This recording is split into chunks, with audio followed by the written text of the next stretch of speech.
काशी, भारत की विद्वत नगरी, ज्ञान की नगरी, शास्त्रार्थ सभाएं यहाँ का नित्य क्रम है। परंतु आज की शास्त्रार्थ सभा कुछ विशेष थी। शांत हो जाइए। आप सब प्रकांड विद्वानों से मैं काशी का राज पंडित विनती करता हूँ कि इस गहन चर्चा को हम यहीं छोड़ दें। ऐसे कैसे हो सकता? लेकिन क्यों? प्रथमं तु नमस्कारांजलिं समर्पयामि। ऋग्वेद में कहा है कि परमात्मा एक ही है, लेकिन विद्वान लोग एक ही परमात्मा को भिन्न भिन्न रूप से पुकारते हैं। तो फिर इसमें विवाद का सवाल ही कहाँ उठता है? तो बताओ, क्या वो भगवान साकार है या उनका कोई आकार ही नहीं है? भगवान कभी निराकार नहीं हो सकते।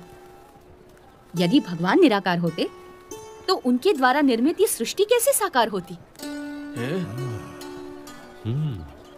अरे, जिन्होंने इस साकार सृष्टि की रचना की है, वे भगवान कैसे बिना आकार के हो सकते हैं? शास्त्रों में भगवान के दिव्य स्वरूप का कितना अद्भुत वर्णन है। वे तो सदा साकार हैं। वेद में कहा है कि स ईक्षत, यानी भगवान ने देखा। यदि देखा तो क्या उन्हें केवल आंखें ही होंगी? लेकिन यहाँ पर तो नहीं, वे तो सदा दिव्य स्वरूपधारी हैं। घनश्याम का तर्क कितना ठीक और सटीक है। साधु साधु। ये तो कोई विद्वान है या फिर स्वयं भगवान। अभिनंदन, धन्य प्रभु। साधु साधु।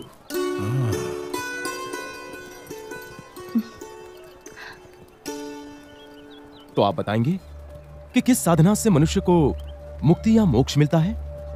मोह का क्षय ही मोक्ष है। इसके लिए जिन्हें मोह ना हो, ऐसे महान सच्चे ब्रह्म स्वरूप संत का सत्संग करना चाहिए। ऐसे संत के सत्संग से ब्रह्मरूप होकर पर ब्रह्म की भक्ति करके ही मनुष्य मोक्ष प्राप्त करता है। उपनिषद में कहा है, ब्रह्म विदाप्नोति परम।